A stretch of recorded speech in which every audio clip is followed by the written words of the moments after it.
My name is Stanton Friedman. I was a nuclear physicist for a number of years. I brought some strange qualifications to ufology. I worked on advanced propulsion systems so I could deal with the you can't get here from there kind of guys. I have had to think about all the why questions because I always get asked them, and people seem to find my answers edifying, if you will. I found that I had a good memory and could trust myself. And I find that I enjoy being on the stage. So you put them all together. And also, I was on a championship high school debating team. So it means you have to know both sides of the question. And it's much easier to handle the nasty, noisy negativists, as I call them, when you know their side as well as yours, and you know they haven't done their homework. I have yet to find a debunker who has done his homework. Otherwise, he wouldn't be able to defend his position because there's plenty of data showing him he's full of baloney. So I take joy in that. I was the initial civilian investigator of the Roswell incident. It was totally by surprise. I mean, unexpected, so to speak. And I certainly didn't know when I had my first conversation with Jesse Marcel that 30 years later, I'd still be working on that case, or that Roswell would have a festival every year and so forth. I've enjoyed coming here. I enjoy the opportunity to answer people's questions. I found that fear of ridicule is one of the major human motivations. You want to avoid it. And so people are very pleased to get the chance to tell me about their experiences. They know I'm not going to laugh, and that pleases them. We all need to tell somebody. To justify ourselves, maybe, whatever it is, but validate our self. So I've served that role for a long time. Also, I've found, somewhat to my surprise, that I became the champion for the downtrodden, so to speak. People enjoy when I'm on television and take on the noisy negativists, the debunkers, because not many people are willing to do it. So I feel an obligation to do that and to speak out. Now, I'm not saying everything in ufology is great, because it isn't. But I think we need to give credit where it's due and to encourage, especially younger people, to get involved. I mean, I'm an old man now, and I don't know how long I'll be here. We need other people to pick up the cudgel, so to speak, to hit the debunkers over the head and to go to the media. And I will expose the people on the pro side when they say things that are stupid or wrong. And I don't stick up for everything that says these things are real. There's a lot of guys saying things that simply aren't true. So I feel an obligation when I get asked to comment, when I get asked to appear, to do that, but to have facts in hand before putting mouth in gear. Old habit from the debating days. After 51 years of studied investigation, I've reached 4 major conclusions about flying saucers, and I prefer the term flying saucers. Oh, why don't you say UFO? Because all flying saucers are UFOs. Very few UFOs are flying saucers. I'm interested in the flying saucers, not in the UFOs. Just like the basketball coach knows he wants a 7-footer. Don't tell him about all the midgets. Who cares? Give me the 7-footer. I want the flying saucer stories. Okay, 4 major conclusions. First, the evidence is overwhelming that planet Earth is being visited by intelligently controlled extraterrestrial spacecraft. In other words, some, underline 28 times, some UFOs are alien spacecraft. Most are not, forget about it. Most isotopes aren't fissionable either, but you can build a nuclear reactor with the ones that are. Secondly, the subject of flying saucers represents a kind of cosmic Watergate, meaning some few people within major governments have known since at least 1947 that indeed some UFOs are alien spacecraft. I'm not saying everybody in the government knows. I worked under security. You don't keep secrets by telling everybody. You restrict the access as much as you possibly can. Need to know, compartmentalization, all this sort of thing. Third conclusion is that none of the arguments made against the first two by a small group of very noisy negativists, including my University of Chicago classmate, Carl Sagan, stand up under careful scrutiny. Oh, they sound splendid. But when you look at the data, Carl, for example, just to give an example of that, said there are interesting sightings that aren't reliable. There are reliable sightings that aren't interesting. Those are true statements. But there are no interesting and reliable sightings. That's totally false. Biggest study done for the United States Air Force. The better the quality of the sighting, the higher the reliability. The more likely to be unexplainable. That's a fact. So none of those arguments stand up. And finally, the fourth conclusion. We're dealing with the biggest story of the millennium. Visits to planet Earth by alien spacecraft, successful cover-up of the best data, bodies and wreckage, obviously, for 62 years. In July 1947, about roughly 2 weeks after Kenneth Arnold's famous sighting, where he saw 9 objects, he wasn't talking alien spacecraft, thought they were a secret government project, but they sure didn't look like any airplanes he saw. And he was a trusted pilot, and he reported, and this got a lot of headlines. And then suddenly there were lots of sightings by lots of people. We know of over 2,000 in the next couple of weeks. And so suddenly people were seeing these strange craft in the skies. And if you look at the newspapers for the weekend of July 4th, 1947, they're just loaded with UFO stories. They didn't call them UFOs, flying discs, flying saucers, whatever. And then comes Roswell. And so what apparently happened is that a saucer bit the dirt out at the Brazil Ranch, probably the 3rd or so of July. The rancher heard a big explosion at night. It was a very bad storm, and he didn't think it was thunder. I've been here in storms. I had my car pelted with the hailstones, making a mess out of my car, lightning and so forth. They're powerful storms, the water from the Gulf and the air from the west, and whammo.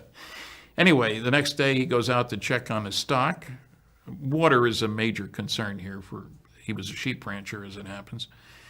And he finds this area, he was on horseback, finds this area covered, strewn with lots of pieces of very strange material, like nothing he'd ever seen before. And we're talking half mile to a mile long area, hundreds of yards wide, and all this weird stuff out in the middle of nowhere. Now, his concern was that the sheep didn't seem to want to cross the debris field. You've got to get them to water. Because, as I say, water is the big thing out here. In the summer, it gets over 100 degrees, and usually there's no rain for long periods of time. What rain that does come evaporates quickly. So you need to be able to know what's going on with your stock, or you're going to lose them. So on the 5th of July, we know that he went into the little town of Corona. This is about more than 75 miles northwest of Roswell. People say, what happened at Roswell? Nothing. This was out in the boonies. He goes into the store where he does his normal shopping. He brings some of the wreckage with him. They pass it around at the bar. And he's complaining because who's going to clean up the mess? That's what his concern is. Now, remember, he didn't have electricity. He didn't have a telephone. He heard nothing about flying saucers, flying discs, whatever you want to call them. The people at the store had heard about it, made the news, big time. And there were articles saying that there were rewards being offered for pieces of one of these flying discs, flying saucers, whatever it was. And they were the people who suggested he ought to go into the sheriff's office in Roswell with some of that stuff, and maybe he could collect a reward. They were talking a few $1,000s, which was a lot of money at that time. So dutifully, on Sunday the 6th, he goes the long way into Roswell. He's 10 miles from a road. He's out in the back country. There are no stores. There's no nothing, literally. I took some Japanese reporters out there one time, and we didn't see another person or a vehicle for 54 miles. This is not highly populated. There's no tourists out there, Anyway, comes in the sheriff's office, shows the sheriff some of this stuff, talks about the reward and stuff. And the sheriff, by prearrangement, called the base, the Roswell Army Airfield, home of the most elite military group in the entire world, the 509th. I say that because they dropped the atomic bombs on Hiroshima and Nagasaki. They dropped 2 bombs during Operation Crossroads in the Pacific in 1946.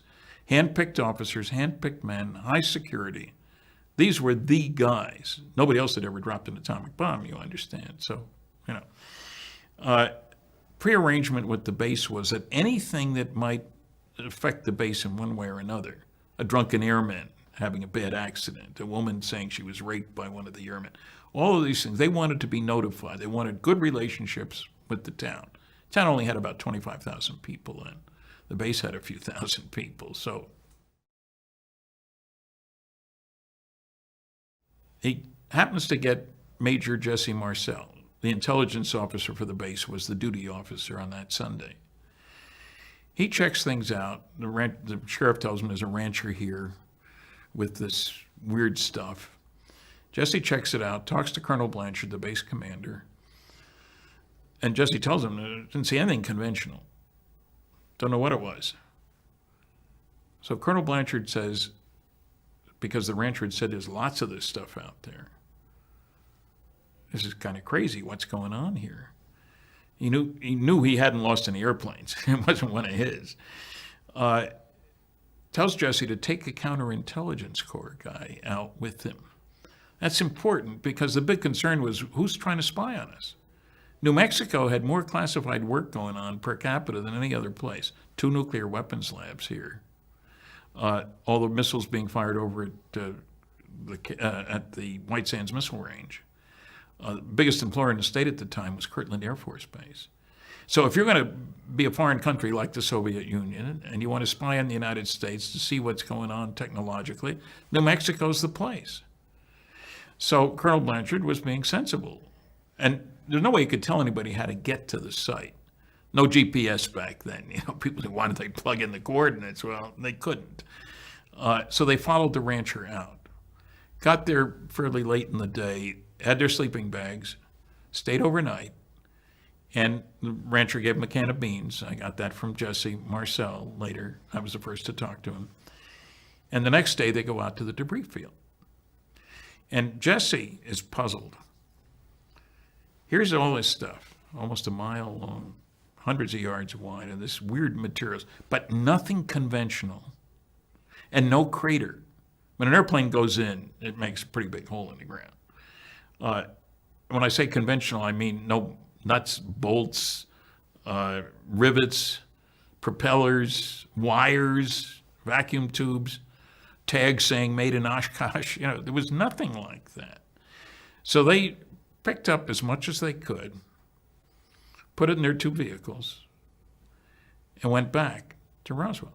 Jesse stops at his home, which is on the way between out there and the base, shows his 11-year-old son, who is now a medical doctor, a flight surgeon, a colonel, a very special guy, pilot.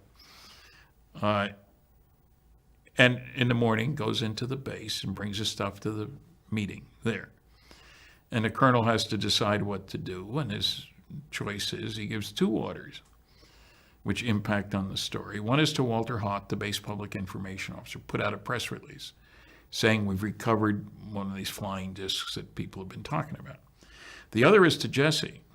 Take one of our B-29s to take you and the wreckage to Wright-Patterson Air Force Base, which is the place you normally send captured enemy equipment to figure out what the heck is it, how does it work, etc.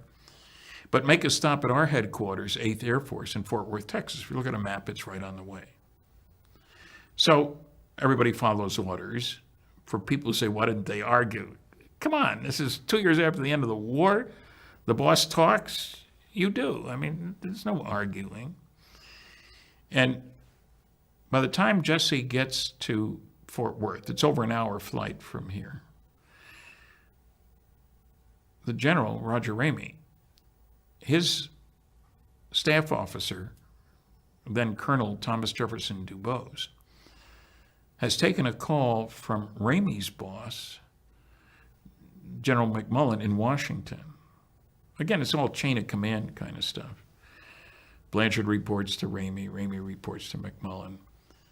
These guys knew each other. They were West Pointers, McMullen and Dubose and Ramey and Blanchard.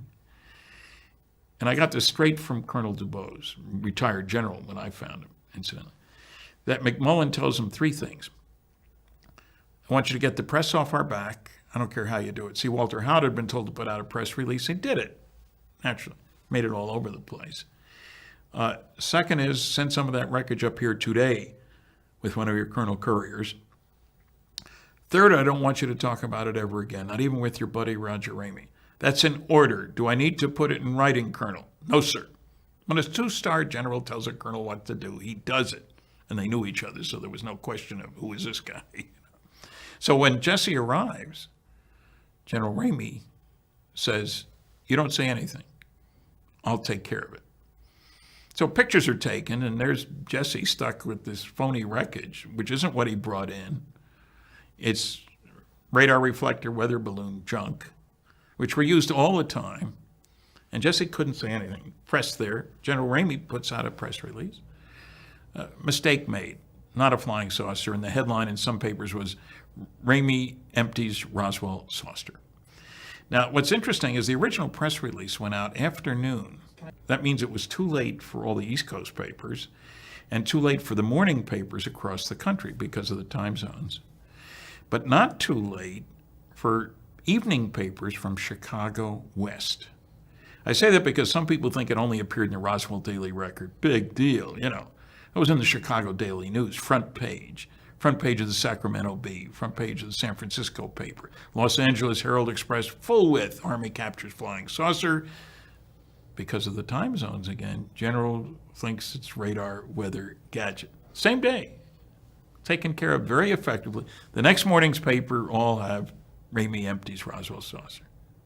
And that's what the story most people saw. So no big deal. False alarm, don't worry about it. We thought we had one, we don't. Forget it.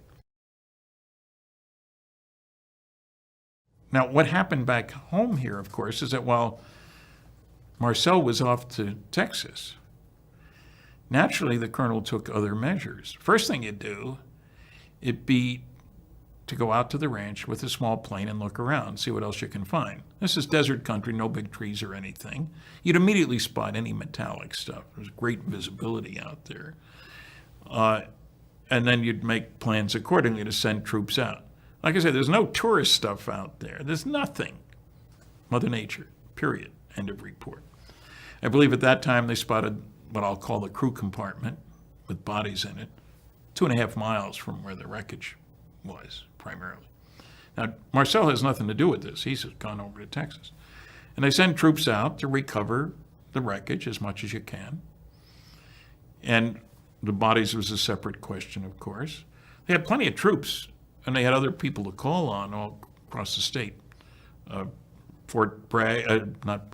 Bliss, down south of here, up at Kirtland, over at Alamogordo. There's plenty of troops to be called in. And so they proceed doing their thing. And they'd grab the rancher right away, fed him a news story, and he talks to the press. And, oh, well, it was just a mistake. And he admits he had recovered balloons before. And if he ever recovers one again, he's never going to say anything to anybody, basically. And apparently he was kept at the base for several days. His closest neighbors, 10 miles away, the Proctor family. One of them, the man, Floyd Proctor, saw him in town with these military guys. And he didn't even say hi. Now, the ranchers were friendly to each other. This is an interesting community out here. They depend on each other. You need help, you're guaranteed to get it from your neighbors or whatever.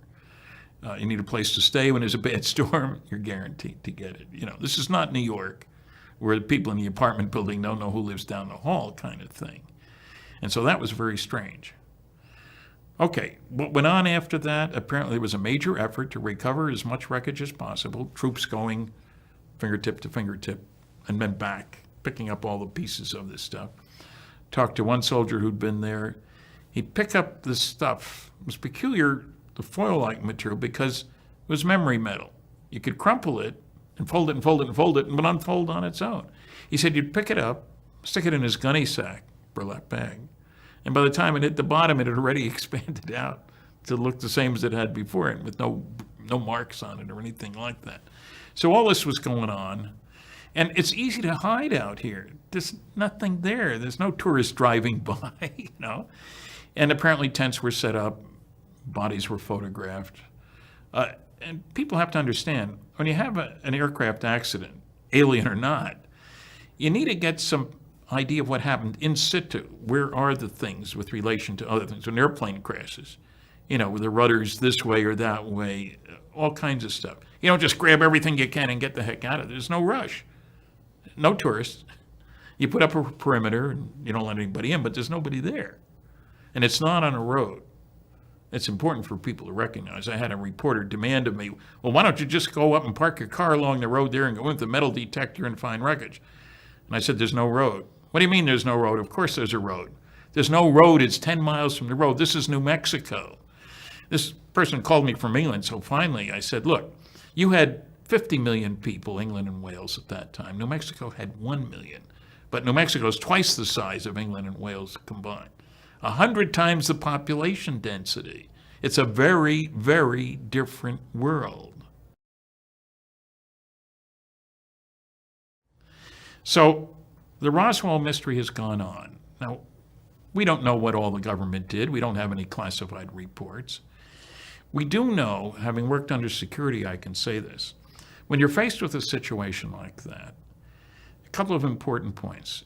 You're going to get as much help as you can, as quickly as you can, from people who have appropriate clearances and appropriate competence.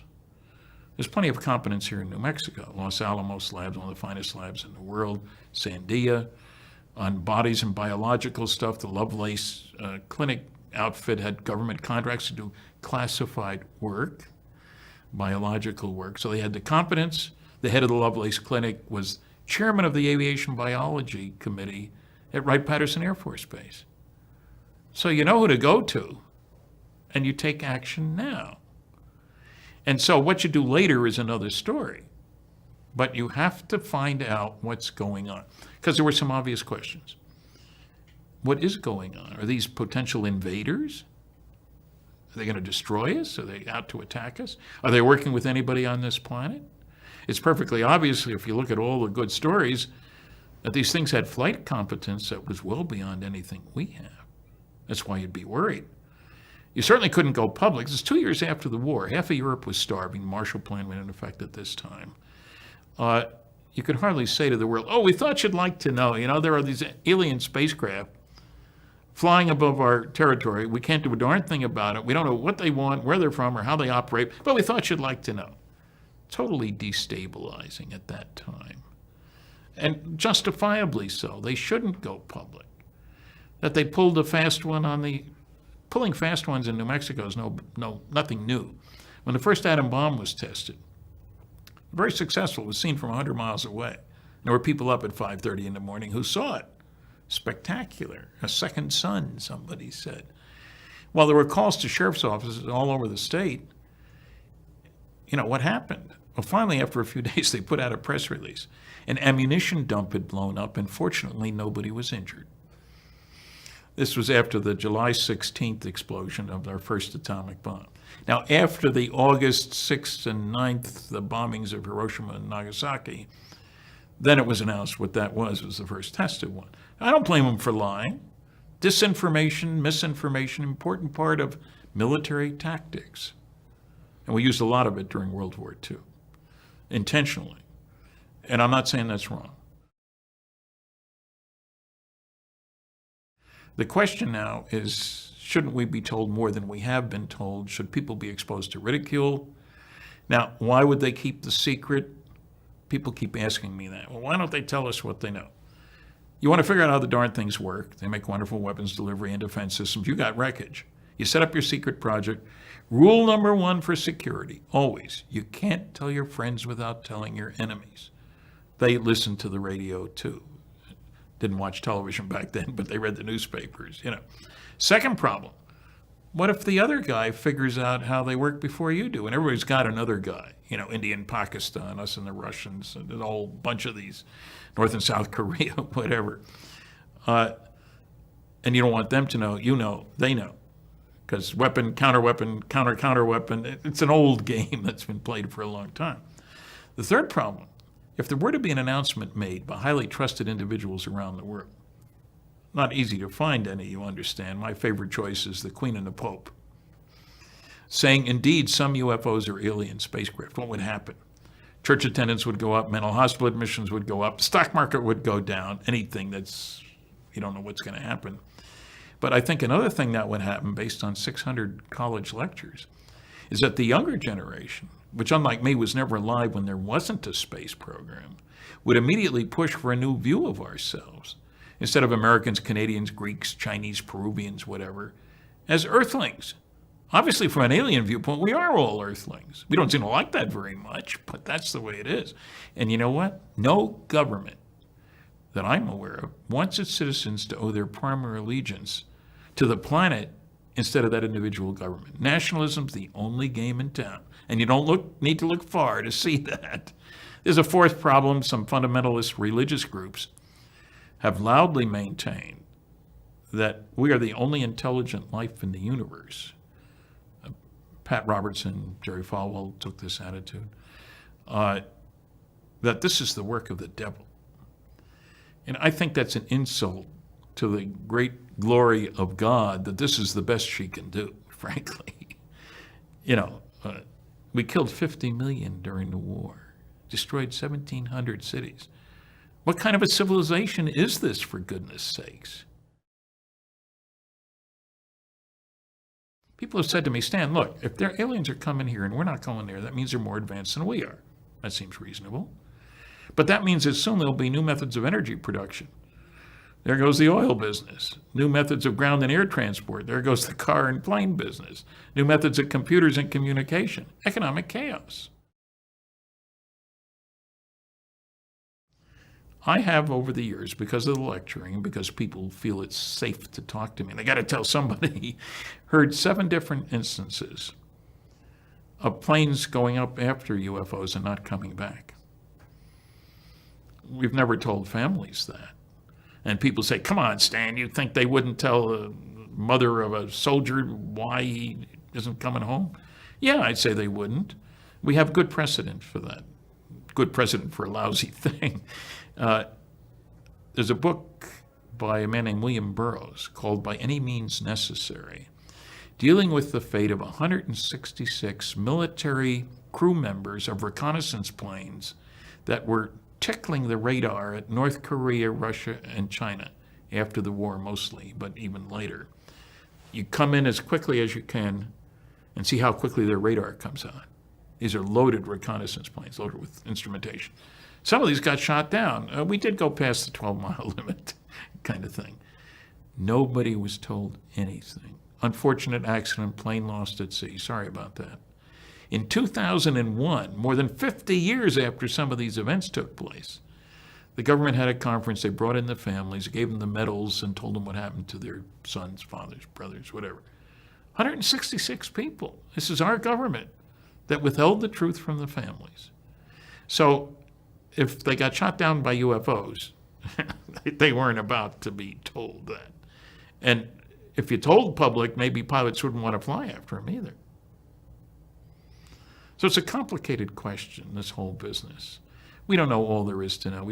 I don't get classified reports from the government. I did when I worked in industry, but not about UFOs. So what's really needed here is an effort similar to that was used to uncover the political Watergate. Washington Post, they had a lot of backing from the newspapers. Woodward and Bernstein, follow the money and all this kind of stuff. They have spent essentially nothing on looking into the truth about flying saucers. Part of it is arrogance. We take great pride in printing all that's fit to print, says the New York Times. If this were real, it would be important. Everybody agrees with that. No argument there. But if we're important, I would know about it because I keep track of what's important, and I don't, so it must not be, and I'm not going to waste my time. That's circular reasoning. There can't be anything. If there were, I would know. I don't, so I'm not going to look. That guarantees you're not going to find out anything. That's a terrible situation. And I can understand people in power wanting to stay in power. Comes with the territory. But as a nuclear guy, I think the biggest threat to my great-grandson's future is nuclear proliferation. And if I can do anything to get people to take the steps that are needed to cut down the likelihood of that, and one of the biggest would be to recognize that we're all earthlings. To me, it seems crazy. The military budget in the United States this year will be something over $600 billion. The rest of the world, roughly another $500 million. We don't know the exact numbers. And yet, every single day of the year, 30,000 children die needlessly of preventable disease and starvation. Now, those are two sets of statistics that don't make any sense when put together. Why is it more important to build planes, guns, explosives, nuclear weapons, whatever, than it is to feed the kids? What do aliens think about us? And I give an example to people. We figured out how the star works, how all stars work. The process is nuclear fusion. We figured that out in 1938 on paper. Brilliant physicist from Cornell. Okay, in 1952, we put it to use. We exploded our first hydrogen bomb. How big was it? Well, the equivalent of exploding 10 million tons of TNT. 10 million tons. The fireball was 3 miles wide. Now, what do you suppose the aliens thought about that? What's with these idiots, I think would be one thing.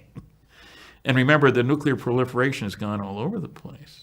Not just us, and then Russia, and France, and Britain, and now we got North Korea, Pakistan, India, maybe Iran coming up. So what I'm saying is, recognizing that we're not the big shots we'd like to think we are, that maybe the public needs to know that we're not at the top of the mountain in the local neighborhood. Maybe that would get us to wise up. I think that's important. Yeah, I wrote the foreword and the epilogue for Shoot Them Down. Frank Ficino had come to me. We'd met at a meeting in Gulf Breeze, Florida. He told me he was working on the Flatwoods case. And I did some checking, and yeah, it was an interesting case. And then he asked me to be a speaker at the 50th anniversary celebration. This was September 1952, so 2002, September 12th. I did a lot more checking, and I decided to go there. I found it to be an interesting case. We visited the actual location. I gave a talk. I talked to the primary witnesses and stuff. I was very impressed with how much work Frank had done. But he hadn't said anything outside about it, so I was encouraging him to speak out, write it up, talk about it. And he's done all of that. You see, he had done some very special things. He had an interview with Colonel Dale Levitt of the National Guard, which nobody else had gotten to talk. He led the West Virginia National Guard, and he had troops out there at the Flatwood case site, came in the back way, so to speak, recovered some strange stuff, never talked about it, but he opened up to Frank after several attempts, but finally. Frank had also talked to the reporter who had been the chief reporter in town at the Braxton County newspaper, had talked to the family of the main witnesses and others, and had been with them on We the People television program. And Frank had gotten him to open up. So he dug out an awful lot of stuff. And he got the Blue Book files and did a lot of checking around. So I encouraged him, gave him some clues as to how you get more information and all the rest of that. And was delighted to see that he'd finally put together a book. And so I wrote the foreword and the epilogue. And I was again at another conference in Flatwoods. And I think it's an important book because it was expanded from merely the Flatwood story, which is exciting enough. But we found out that over 200 fatal military plane crashes had occurred, according to the New York Times, which means there were probably more that they didn't know about, between 1951 and 1956. 200. These are fatal ones. This isn't just plain old accidents. This is where pilots were killed. And we found out that 5 of those pilots had over 100 missions in Korea. That means they're pretty good pilots because they were MiGs trying to shoot them down. And so they leave Korea, they come back to the United States, and they have an accident, a fatal accident. That seems a little strange. 1 maybe, 2, but 5? And the New York Times, in several instances, used words like disintegrated and disappeared. What's that supposed to mean with regard to a plane accident, you know? So Frank has put together a tremendous amount of stuff in the book. It should be looked at by everybody to know what was really going on. In other words, I think we're talking the tip of the iceberg. These orders to shoot them down. We have proof of that. And we have the head of the American Rocket Society, a man named Farnsworth, writing President Truman, thinking that was not such a good idea to shoot them down, put out those orders. Furthermore, we have these stories that I noted to Frank about pilots going up to chase UFOs and not coming back. We even have General Roger Ramey, who was so involved with the Roswell stuff. He'd got another star, was one of their experts. 52 was the big year over Washington, D.C. And we have him admitting that they scrambled jets hundreds of times, just routine. But if they're no threat to the security of the United States, which is the constant claim, so why are you chasing them, and why are you telling pilots to shoot them down? So there's a lot more going on here that we don't know about. I can guarantee you a laugh from an audience when I show the blacked out CIA UFO documents that it took me 5 years to get, and that you can read 8 words on a page. By their definition, they're UFO documents, you understand. The NSA, National Security Agency, no such agency is the inside joke, or NSA never says anything. Got 160 pages, 156 pages of NSA UFO stuff. You can read 1 sentence per page. All the rest is supposedly sources and methods information. 97% sources and methods, and only 3% UFOs. That makes no sense at all. So the book is an important milestone in comprehensive research, talking to people, finding documents, and putting it all together in a way that makes sense. So I think he's done a splendid job. Got a couple more books coming out. His investigation of Flatwoods will be a separate book. People are all aware in ufology that 1952 was the big year with all the sightings over Washington. But they weren't involved or weren't aware of the whole story the way Frank has brought it out. So we need more people to do the kind of research that Frank did. There are 4 rules for debunkers. This applies in many other fields besides ufology, but it's important to recognize these because the tactics are pretty obvious once you start looking for them. 1, what the public doesn't know, I'm not going to tell them. So you won't find the largest study of UFOs ever done for the United States Air Force referenced in the writings of the noisy negativists. It's as if they didn't exist. Don't bother me with the facts. My mind's made up. That's not science. It's pseudoscience. 3rd, the rule is if you can't attack the data, attack the people. It's a lot easier and nobody will know the difference anyway. And this applies to ghosts and all kinds of other stuff, where you can't bring a body into court, so to speak. And 4th, do your research by proclamation. Investigation is too much trouble, and again, nobody will know the difference. So we hear the SETI guys, SETI, supposed to stand for Search for Extraterrestrial Intelligence, really stands for Silly Effort to Investigate. There is no evidence for UFOs.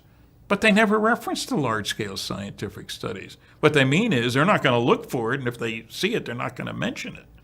Because who needs SETI, radio telescope searches, if aliens are visiting? Maybe you need to learn sign language for communication, So I've intrigued a lot of people with those 4 rules because people with other interests besides UFOs, oh yeah, that's the way those guys are. So it's important that you recognize the tactics of your enemies. I consider them enemies because the way of science is to have facts and data first, conclusions later, not start with conclusions and forget about the facts. And we need to protect ourselves against this kind of idiocy. Another part of the problem is the fact that you will hear over and over again false proclamations about who believes in flying saucers, as if nobody does. Only kooks and quacks and little old ladies in tennis shoes. Friedman, you're the only scientist who says they're real, which isn't true. But there are opinion polls out there. I have a chapter in my book, Flying Saucers and Science, reviewing polls, including of engineers and scientists, the general public, the different ways of conducting polls.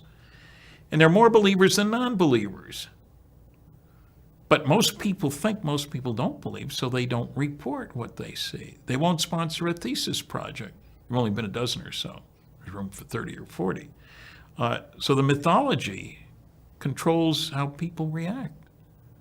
And that's unfortunate. I had a class of 100 students. I said, I want to get your personal opinion about certain things, but I don't want you to be influenced by your neighbors in the classroom here, about 100 students.